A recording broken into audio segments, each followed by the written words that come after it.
capítulo 5.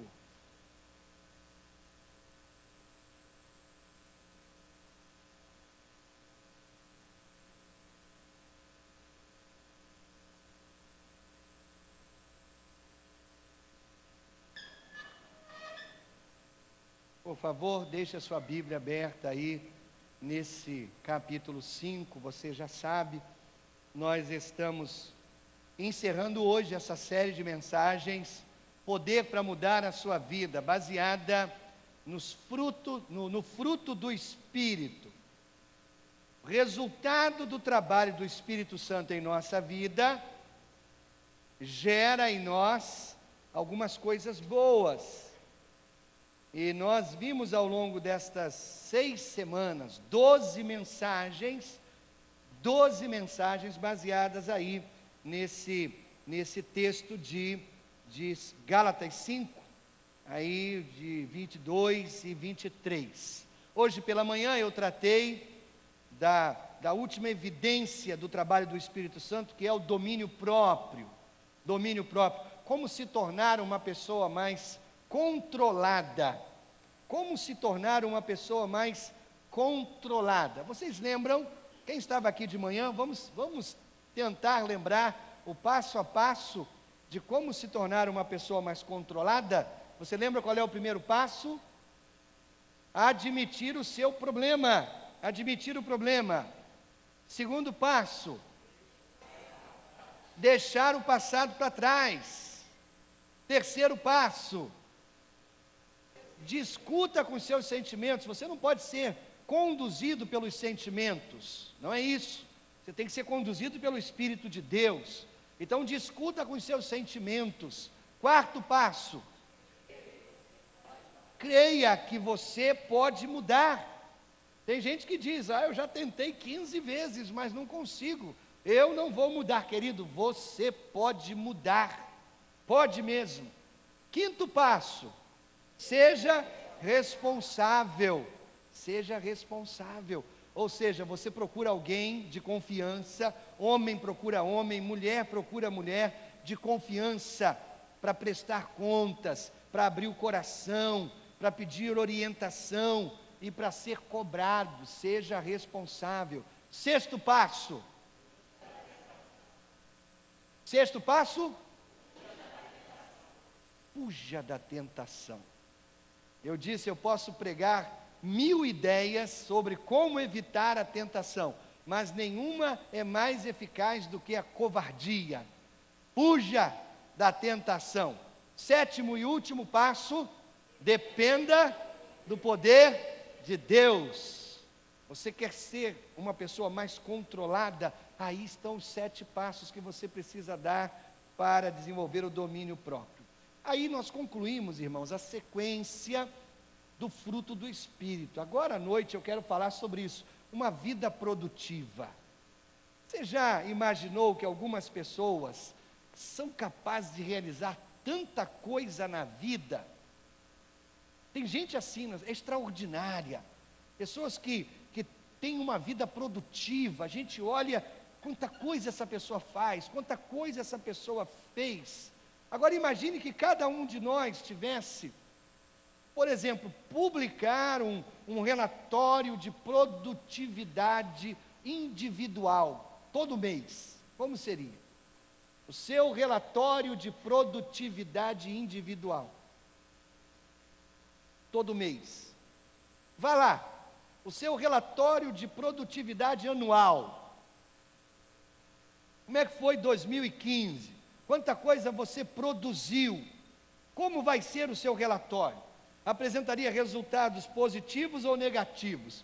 Você cresceu ou você declinou? Vida produtiva. Agora pense no futuro. No futuro, o que você gostaria de fazer para que no final da vida você pudesse dizer: eu tive uma vida produtiva. Eu tive uma vida produtiva. Eu realizei o que pretendia na vida.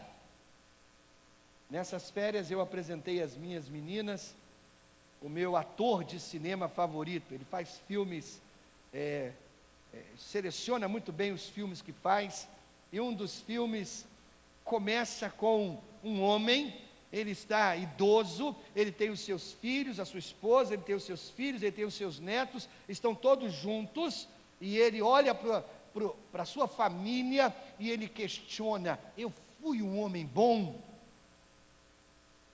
Ele, no final da vida, eu fui um homem bom? A minha vida valeu a pena? Você já definiu o que você considera uma vida produtiva? Mais importante do que isso, você conhece a definição de Deus a respeito de uma vida produtiva, fecunda? O que significa ser um cristão frutífero, um cristão fecundo? A palavra fruto é usada 40 vezes no Novo Testamento, 40 vezes. Existem 3 tipos de frutos que são mencionados no Novo Testamento. O primeiro é o fruto natural, é a banana, é a laranja, é o mamão, é o tipo de fruto que comemos. A Bíblia fala desse fruto. Mas a Bíblia menciona um segundo tipo de fruto, é o bebê, são os filhos, não é? Fruto do amor, fruto de um casamento. O terceiro fruto que a Bíblia fala é o fruto espiritual, é o caráter de Jesus em você.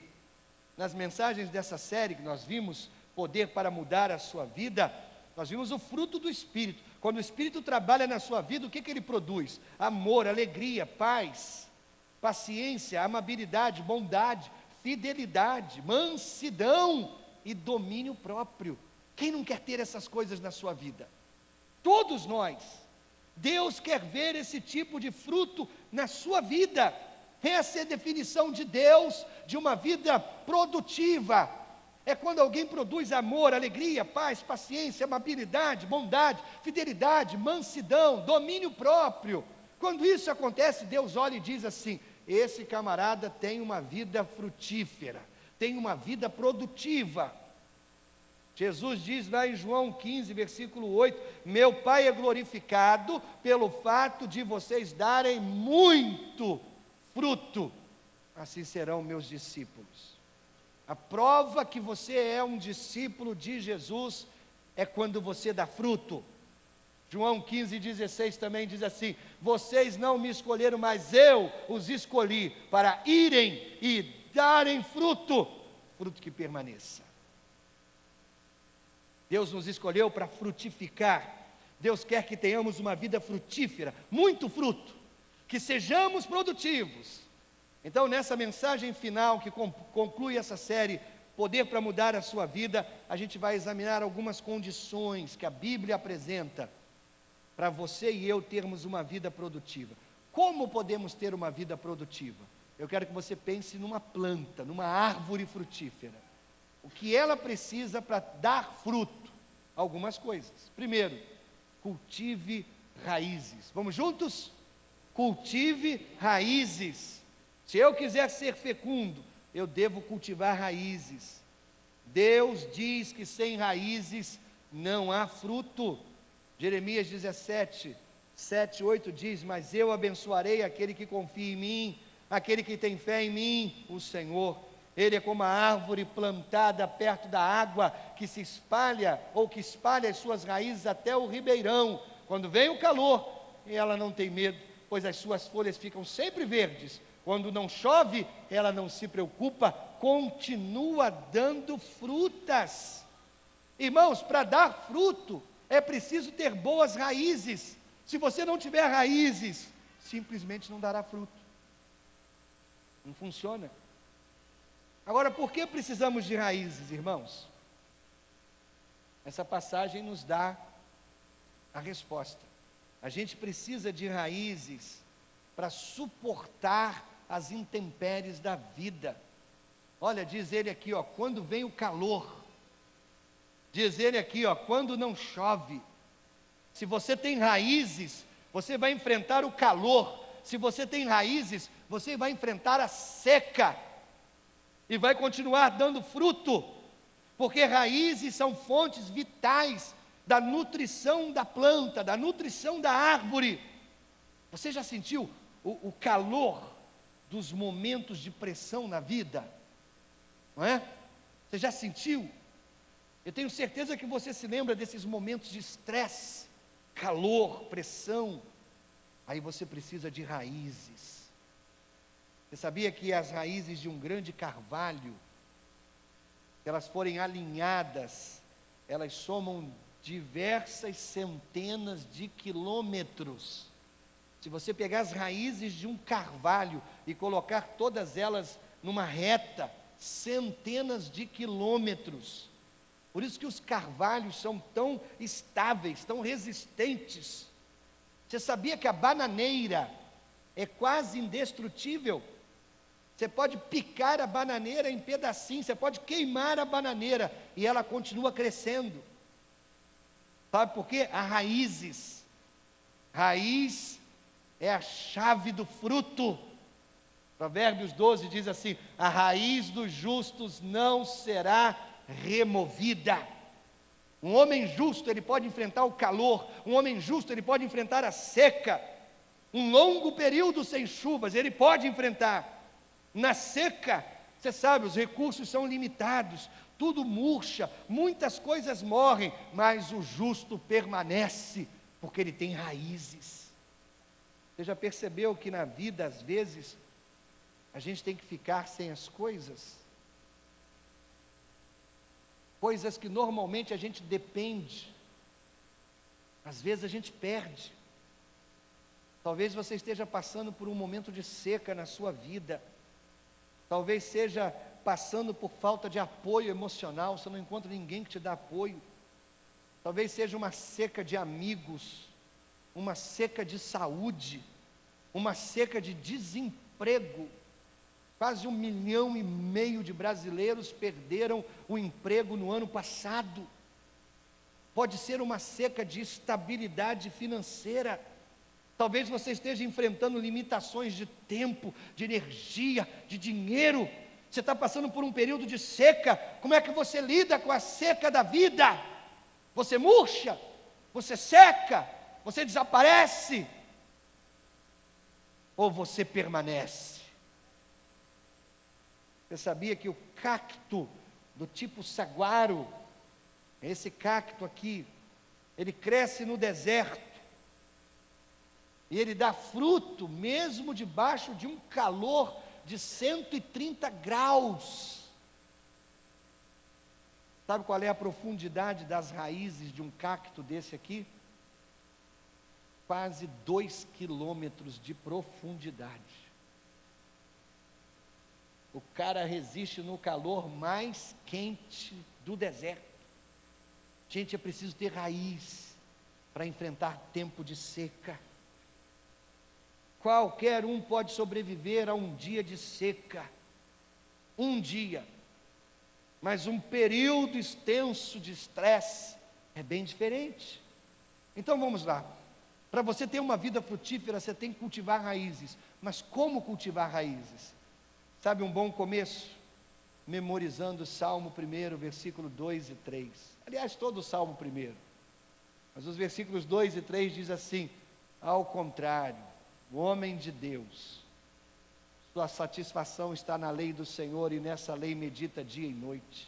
É como árvore plantada à beira de águas correntes, dá fruto no tempo certo, suas folhas não murcham, tudo o que ele faz prospera. Você entendeu? A árvore plantada junto a um ribeiro, ela pode enfrentar qualquer coisa, porque ela tem água. Ela é estável. Se você tem raízes, você é estável. As raízes são desenvolvidas, sabe como, irmãos? Lendo a palavra de Deus. Lendo a palavra de Deus. Vamos fazer de 2016 o ano da palavra, irmãos. O ano da leitura da Bíblia. O ano do estudo da palavra de Deus. Nosso país está entrando num tempo de trevas, irmãos. Domingo que vem, pela manhã, eu vou falar sobre isso. Vou tomar um tempo do culto para falar sobre isso. O tempo em que o nosso país está entrando é um tempo de trevas. Há de se fazer uma interpretação espiritual do que nós estamos vivendo no país nesse momento. E aí, irmãos, a convocação para a gente entrar na palavra de Deus e a palavra de Deus entrar em nós faz todo sentido. Se você não tiver raízes profundas, você vai secar, vai murchar e vai desaparecer no tempo de crise. Como é que você cultiva a raiz?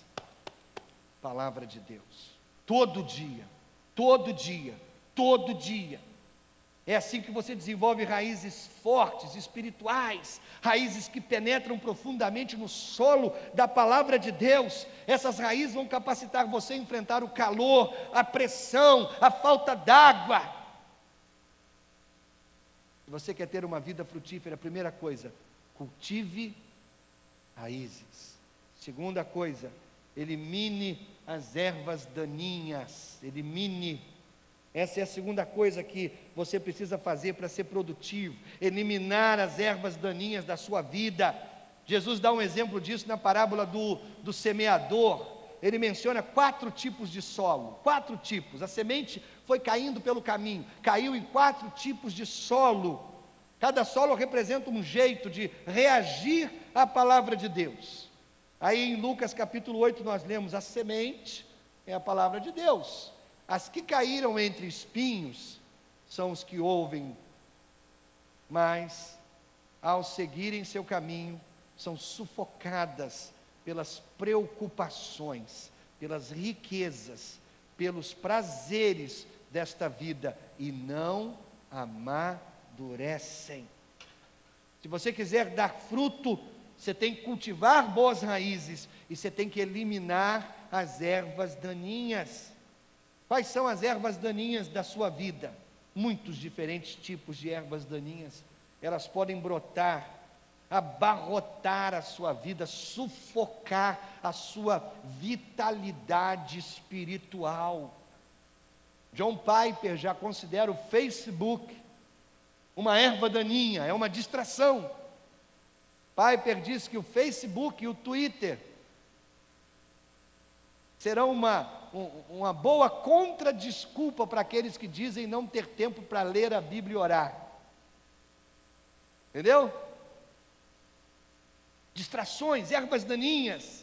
As ervas daninhas são as preocupações, são os interesses que sugam seu tempo, sua energia, seu dinheiro, não deixam você produzir o fruto espiritual. Eu ouço pessoas dizendo o tempo todo, simplesmente: eu não tenho tempo para servir o Senhor, eu estou ocupado demais, eu não tenho tempo para me dedicar. Se isso é verdade em sua vida, então você está ocupado demais. Se você não tem tempo para servir a Deus, então você está ocupado demais. Você precisa arrancar algumas ervas daninhas da sua vida. Muitas coisas na vida não são necessariamente ruins, mas elas são apenas desnecessárias. Talvez você precise enxugar um pouco a sua agenda, diminuir um pouco a sua agenda. Quem quer abraçar o mundo inteiro de uma vez não é tão inteligente quanto se pensa. Se você colocar muito ferro dentro do fogo, você apaga o fogo. Gente, é preciso eliminar algumas ervas daninhas. Jesus menciona 3 variedades de ervas daninhas. 3. Primeiro temos as ervas da preocupação, não é? Os cuidados, as preocupações diárias que exigem a nossa atenção. Segundo, nós temos as ervas daninhas da riqueza. Seu trabalho se torna um dominador da sua vida. Você não tem mais nenhum tempo para o Senhor. Isso se tornou uma erva daninha na sua vida. Terceiro tipo de erva daninha é o prazer, é o lazer. Sim, até mesmo atividades agradáveis pode se tornar uma erva daninha na sua vida. Ir atrás da boa vida pode sufocar o seu crescimento espiritual. Você conhece pessoas que colocam o lazer na frente do Senhor na sua vida? Eu conheço. Irmãos, é bom se divertir, mas é preciso ter prioridades. Quando a praia se torna mais importante que a Bíblia, suas prioridades estão desequilibradas. Quando o futebol se torna mais importante que a igreja, suas prioridades estão desequilibradas. Quando a Globo transmite o futebol 4 horas da tarde, e o Flamengo vai jogar, a gente tem uma baixa na frequência do culto. A gente tem que converter flamenguista, irmãos. É verdade. Um rapaz chegou para mim, sério, camarada sério, advogado na nossa cidade, não vou falar o nome não. Pastor, eu sou flamenguista, mas eu tenho observado uma coisa: toda vez que eu falto o culto, fico em casa para ver o Flamengo jogar, o Flamengo perde. Eu falei assim, cara, se a diretoria do Flamengo descobre isso, eles vão pagar para você vir à igreja. Mas você entende as prioridades? Quando o futebol é mais importante que o culto, tem alguma coisa errada. Agora pense nisso, quanto esforço é necessário para plantar ervas daninhas? Quanto esforço é necessário para plantar erva daninha? Nenhum. Elas crescem, elas se alastram, ninguém precisa cultivar erva daninha. Plantei o meu gramado lá no meu jardim, gramado bacana e tal. Irmãos, elas vão brotando, elas crescem mais rápido que a grama. O jardineiro, uma vez por mês, passa lá, a primeira coisa que ele faz é arrancar uma por uma com a mão. Eu penso, estou livre. Nada. Na semana seguinte já estão elas lá crescendo de novo. Ninguém cultivou, mas elas nascem. Por isso que elas são daninhas. Ninguém precisa cultivar. Você tem que cultivar o tomateiro, mas você não tem que fazer nada para crescer a tiririca. Elas vão crescer rapidamente, sem ajuda de ninguém, sem ajuda de qualquer pessoa. Irmãos, a erva daninha é sinal de negligência, negligência. Quando a gente negligencia a Bíblia, quando a gente negligencia a oração, quando a gente negligencia a comunhão com os outros irmãos, elas crescem e abafam a nossa vida espiritual. Erva daninha impede você de produzir fruto. Portanto, para dar fruto, a gente precisa aprofundar nossas raízes na palavra de Deus. Para dar fruto, a gente tem que eliminar as ervas daninhas das preocupações, da riqueza, do prazer na nossa vida. Ninguém está dizendo para você deixar de fazer academia. Ninguém está dizendo para você cancelar a sua conta do Facebook. Ninguém está dizendo para você deixar de ir ao cinema ou de se divertir. Mas faça as coisas de Deus prioridade. Coloque ordem na sua vida. Para ter uma vida frutífera, primeiro, cultive raízes. Segundo, elimine ervas daninhas. Terceiro, coopere com Deus. Coopere com Deus. Para ser um cristão fecundo é preciso cooperar com Deus na poda da nossa vida. João 15, na Bíblia Viva, diz assim: eu sou a videira verdadeira e o meu pai é o lavrador. Ele corta fora todos os ramos que não produzem e limpa os ramos que dão fruto, para que produzam ainda mais. Olha, o lavrador faz duas coisas: corta fora os ramos que não produzem e limpa os que produzem. É importante fazer essa diferença, irmãos. Podar significa cortar os galhos mortos e aparar os vivos, para dar corpo à árvore, para dar energia à árvore, para estimular o crescimento da árvore. Os podadores profissionais vão lhe dizer que a maioria das pessoas é medrosa demais quando se trata da poda, medrosa. Costuma-se pensar que podar era cortar gentilmente os galinhos mortos aqui e ali. Nada disso, irmãos. Os galhos vivos também precisam ser podados. Os galhos que estão produzidos também precisam ser podados. Galhos, folhas, flores. Essa é a questão. A maioria das pessoas pensa que quando Deus nos poda, Deus corta o pecado, Deus corta as superficialidades, Deus corta as coisas mortas na nossa vida. Ele faz isso, claro que Ele faz. Mas Deus também poda coisas vivas e produtivas. Deus pode podar um negócio que está indo bem. Deus pode podar um relacionamento agradável e sadio. Deus pode podar uma boa saúde. Pode sim. Algumas dessas coisas devem ser derrubadas para darmos mais frutos, para sermos mais frutíferos. Deus sabe disso. Às vezes Deus precisa quebrar uma perna para que alguém dê mais fruto. Às vezes Deus precisa levar alguém para uma mesa de cirurgia para essa pessoa dar mais fruto. Às vezes Deus precisa fazer falir o escritório para uma pessoa dar mais fruto. É a poda de Deus. Não apenas os galhos mortos, não apenas os galhos secos são cortados. Com frequência Deus corta também coisas boas para torná-las ainda mais sadia. Claro, irmãos, isso nem sempre é agradável, claro que não. Mas a poda é absolutamente essencial para o crescimento espiritual. Ela não é opcional, ela é essencial. Lembre-se disso. Deus é mais glorificado quando damos muito fruto. Muito fruto. E isso exige poda. Poda. A gente deve lembrar, irmãos, que as ferramentas estão nas mãos do nosso Deus. Quem é o lavrador? O Pai. Ele é o lavrador. Ele tem os instrumentos. Se você é cristão, você será podado. Conte com isso, será podado. Talvez agora mesmo você esteja passando por uma poda na sua vida. Poda que não inclua apenas galhos mortos ou galhos secos. Deus corta galhos que nós achamos produtivos para que haja maior produção de fruto na nossa vida. Às vezes isso nos deixa confusos, não é mesmo?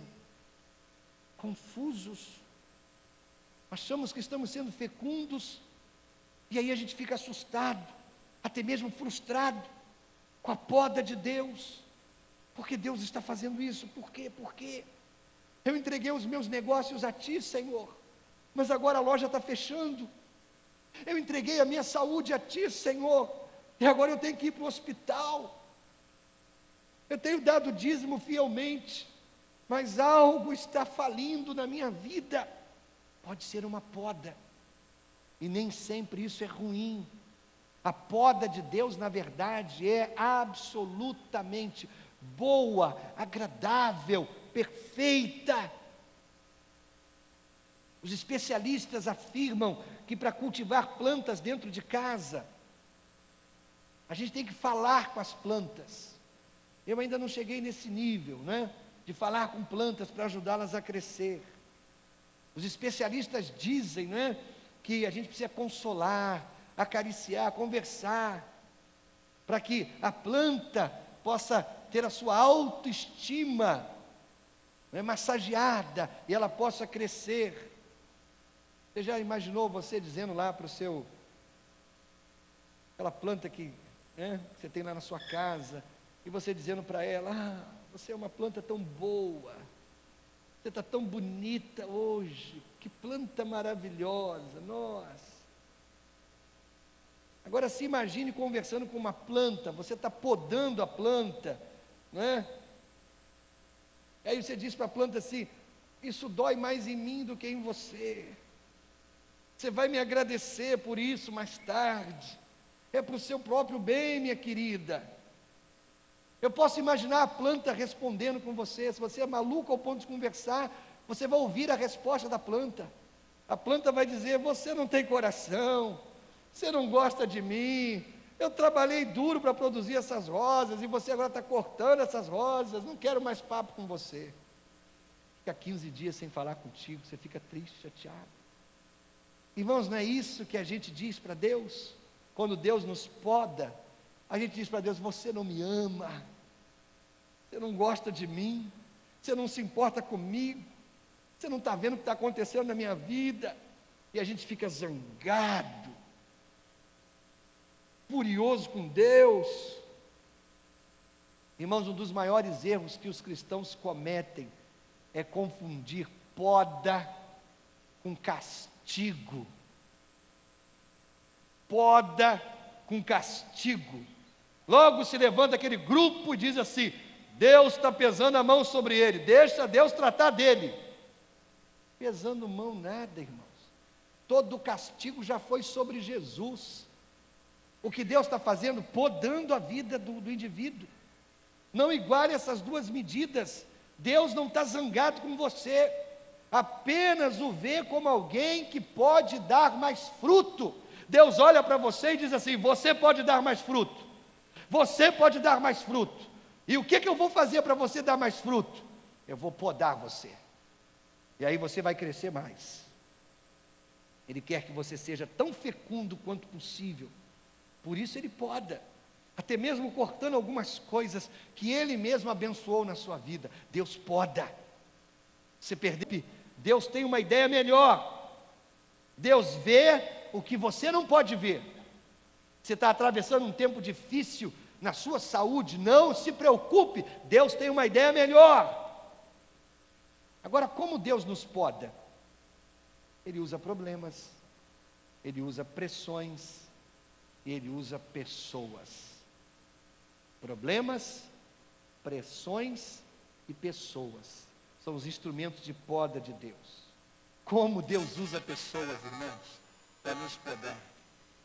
As pessoas vão criticar você, as pessoas vão desafiar você, as pessoas vão questionar você, as pessoas vão duvidar de você, as pessoas vão questionar as suas motivações. Deus está usando essas pessoas para podar você. O que eu estou dizendo? Deus pode usar cada situação da sua vida, cada situação, para ajudar você a crescer. Basta que você tenha a atitude correta. Você está sendo perseguido lá no trabalho, Deus está usando aquela pessoa para podar você. Tenha a atitude correta. Deus usa pessoas para nos ajudar a crescer mais, a dar mais fruto. E às vezes essas pessoas serão negativas conosco. Deixa nas mãos de Deus. Deixa Deus ser Deus. Deus pode usar tudo. Problemas que você mesmo cria, uma grande decepção, um prejuízo financeiro, uma enfermidade súbita, um casamento que acaba, um filho rebelde, a morte da pessoa amada. Deus vai usar tudo isso como parte do processo da poda, para tornar você alguém ainda mais frutífero. E por que Deus faz isso? Por que Deus faz isso? Hebreus 12. Nenhuma disciplina parece ser motivo de alegria no momento, mas sim de tristeza. Mas o texto continua e ele diz: mais tarde, porém, produz fruto de justiça e paz para aquele que por ela foram exercitados. Claro, irmãos, no momento inicial da poda, ninguém gosta, ninguém se sente satisfeito. Você entende? Assim como a disciplina, a poda é desagradável, a poda nunca é agradável, não é bonita, mas para o seu benefício futuro, querido. Deixa nas mãos de Deus a sua vida. O propósito da poda é positivo. Deus não está zangado com você. A Bíblia diz que não há nenhuma condenação para os que estão em Cristo Jesus. Nenhuma condenação, nenhuma. A poda de Deus pode falhar? Claro que pode. A poda de Deus pode falhar? Pode. Se você não cooperar, se você resistir, se você se rebelar, se você ficar se queixando, se você ficar murmurando, ressentido, nosso caráter não vai desenvolver da maneira que Deus pretendia. Estou chateado com Deus, não entrego mais o dízimo, estou chateado com Deus, não vou mais no culto, isso está acontecendo na minha vida, Deus não está vendo, agora não quero mais. Deus podou, a ideia de Deus é fazer crescer mais, mas a pessoa não cooperou, a pessoa se fechou, a pessoa foi pelo caminho errado. Querido, Deus utiliza todas essas coisas para tornar você mais fecundo, mas você tem que cooperar com Ele. E a maneira de você expressar essa cooperação é louvar a Deus em todas as circunstâncias. Louvar a Deus em todas as circunstâncias. No domingo de manhã nós sepultamos o filho daquela família. Domingo de manhã a gente sepultou o filho daquela família. No domingo à noite, aquela família entrou por aquelas portas lá. Pastor, nós viemos louvar a Deus. Olha, Deus podando e a pessoa cooperando. Eu vou louvar a Deus. Eu não sei como eu vou resistir à perda do meu filho, mas uma coisa eu vou fazer: eu vou louvar a Deus. Isso é cooperar com Deus. Cooperar. Finalmente, você cultiva raízes, você elimina as ervas daninhas, você coopera com Deus. Finalmente, você aguarda a colheita. Se eu quiser que a minha vida seja frutífera, eu cultivo raízes, eu elimino as ervas daninhas, eu coopero com Deus, com a poda de Deus, eu louvo a Deus e eu aguardo a colheita. Irmãos, o crescimento leva tempo. O crescimento não é instantâneo. Sabe quanto tempo leva para Deus criar cogumelos? 2 dias. Cogumelos crescem em 2 dias. Mas leva 60 anos para fazer um carvalho. 60 anos. Você quer ser um carvalho ou um cogumelo? Crescimento leva tempo. Quando você examinar o seu crescimento espiritual, talvez você fique imaginando: por que está levando tanto tempo? Por que leva tanto tempo para eu me tornar uma pessoa melhor? Eu sou cristão há 2 anos, não vejo nenhuma diferença. Eu ainda estou lutando contra muitas das minhas fraquezas. Por quê? Por quê? Porque crescimento espiritual, assim como crescimento biológico, leva tempo. Os melhores frutos amadurecem devagar.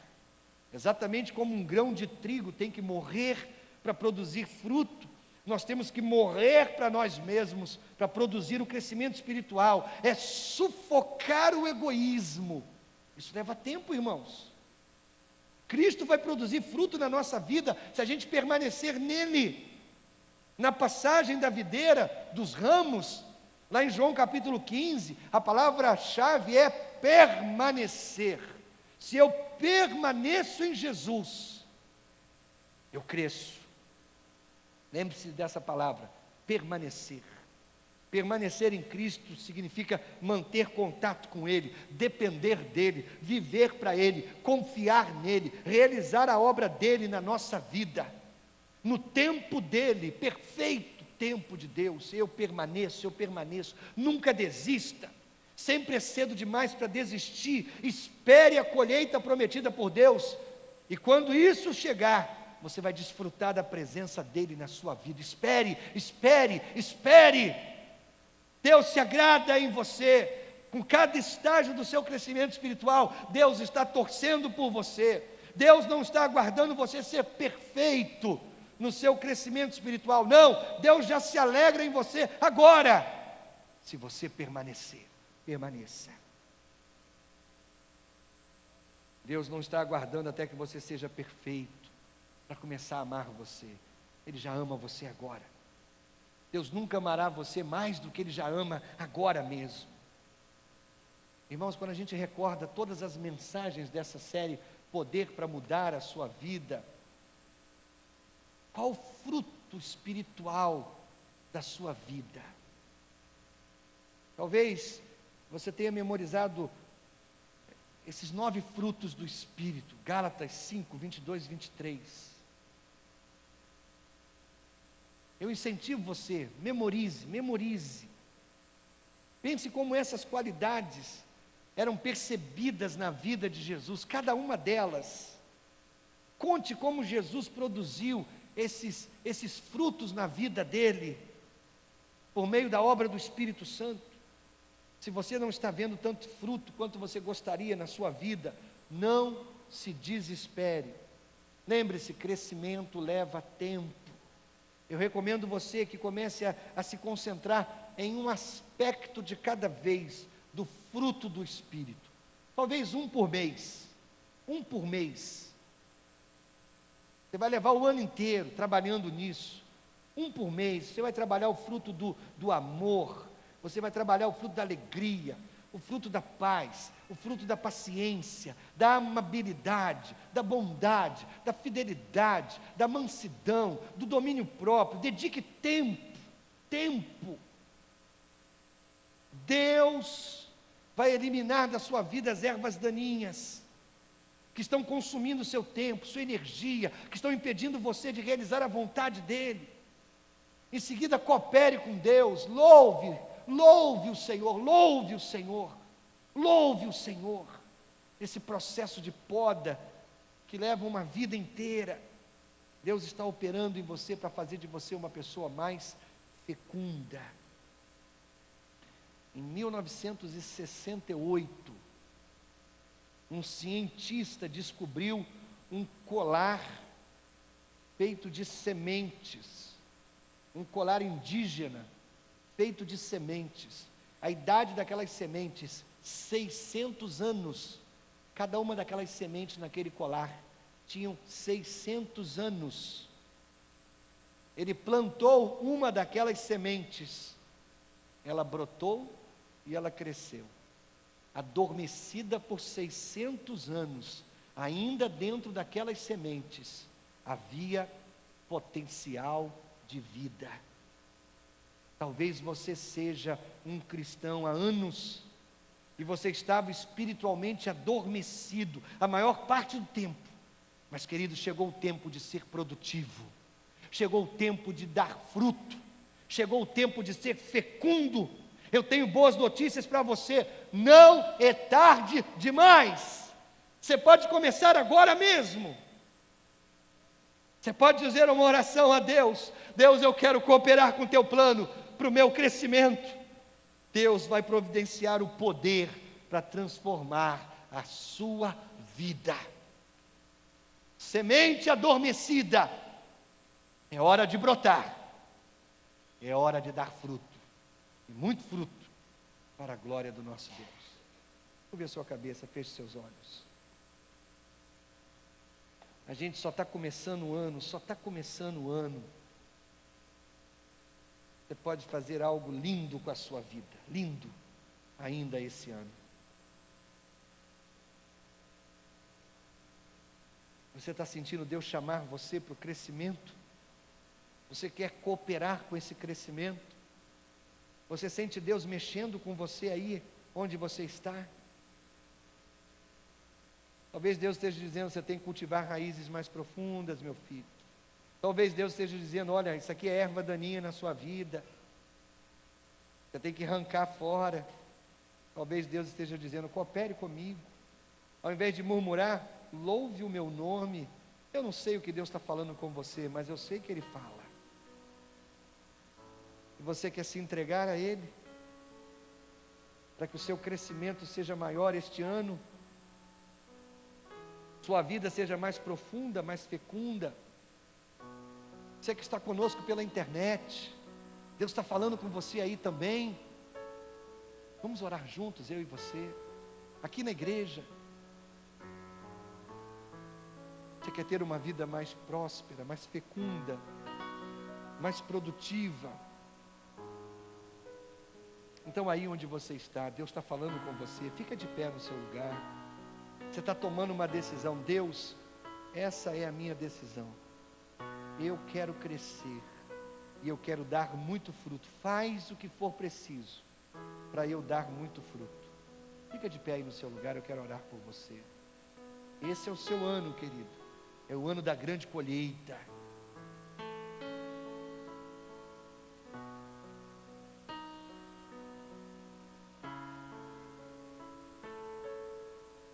Você se sente uma semente adormecida. Você tem muito para dar, mas está adormecido. Deus está tocando o seu coração. Acorda, meu filho. Está na hora de brotar. e dar muito fruto. Fica de pé no seu lugar, para a gente orar junto. Você é bom, você tem potencial aí dentro de você. Deus colocou algo lindo aí dentro de você. Deus tem algo lindo para fazer através da sua vida, mas você está adormecido.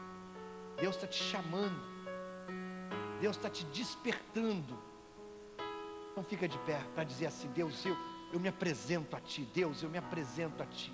Eu quero que esse ano seja o ano da minha vida, o ano que Deus começou algo lindo em mim e através de mim.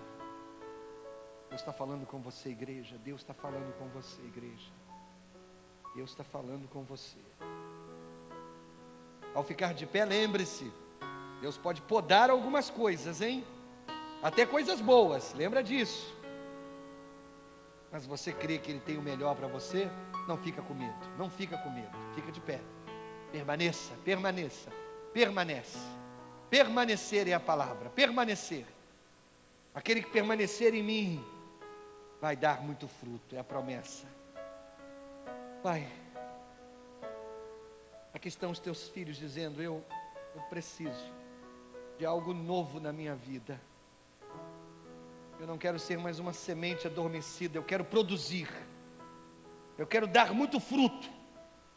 Eu quero que o Senhor olhe para mim e diga: esse é o meu filho, essa é a minha filha. Viu a vida dele, viu a vida dela, como eles estão dando fruto, como eles estão abençoando outros. Esse é o meu garoto, essa é a minha menina. Deus quer se alegrar em ti. Quanto mais fruto você der, mais Deus é glorificado, mais Deus é glorificado. O mundo vai olhar e dizer: só pode ser Deus na vida dele, só pode ser Deus na vida dela. E realmente é Deus. Pai, em nome de Jesus, toma em tuas mãos a vida daqueles que corajosamente estão ficando de pé e dizendo: produz em mim o fruto, Deus. Produz em mim, Deus, o fruto. Eu não quero mais estar adormecido,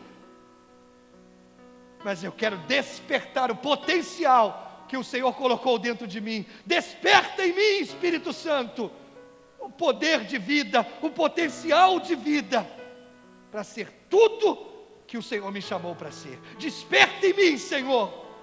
Ó Espírito Santo, vem varrer essa igreja com o teu poder. Espírito Santo, vem soprar sobre nós a tua unção. Abre, Deus, as janelas dos céus e derrama sobre esta igreja, sobre este povo, uma unção tal, Senhor, um poder tal, Senhor, que o mundo se surpreenda, que o mundo se surpreenda, e que o mundo não tenha jeito a não ser concluir: é Deus na vida dessa gente, só pode ser Deus na vida dessa gente. Pai, em nome de Jesus, fruto, muito fruto, no teu nome ser glorificado, em nome de Jesus. Você que está de pé pode dizer um grande amém. Amém. Amém. Deus abençoe você. Pode tomar assento, querido, em nome de Jesus. Domingo que vem, pela manhã, pastor Marcelo, o sobrenome dele é tão complicado, né? Giovenardi, né? Ele é lá de Vila Velha, um homem de Deus. Ele vai nos trazer a mensagem pela manhã, mas eu vou tirar 10 minutos do culto. Eu quero dar uma palavra para a igreja sobre o momento que o nosso Brasil está vivendo. A gente precisa interpretar o mundo com a nossa visão cristã, irmãos. Alguém disse que nós deveríamos ter a Bíblia na mão e na outra mão um jornal, ou seja, ler as coisas que estão acontecendo no mundo pela visão bíblica. E o que nós estamos vivendo agora, nesse momento, no nosso país, o povo de Deus precisa estar com os olhos muito abertos. Nós estamos vivendo um tempo de julgamento. Eu vou mostrar para você as evidências disso. E a igreja cristã precisa se levantar em oração pelo nosso Brasil. Pelo nosso Brasil. Então, domingo que vem pela manhã, eu quero convocar você, toda a igreja, para a gente estar junto, para esse tempo de oração pela nossa nação. Eu vou mostrar para você algumas evidências do julgamento de Deus sobre a nossa nação. E a gente precisa orar pelo nosso Brasil, irmãos, mas orar muito, muito. Nós estamos debaixo de julgamento de Deus. Que Deus tenha misericórdia do nosso Brasil. Domingo que vem, pela manhã, esteja aqui conosco para a gente conversar um pouquinho a respeito disso. Vamos ficar de pé, queridos, vamos orar encerrando o culto nesta noite. Eu não quero ser cogumelo, não é? Eu não quero ser cogumelo, eu quero ser carvalho. Cogumelo cresce em 2 dias, não é? Eu quero ser carvalho.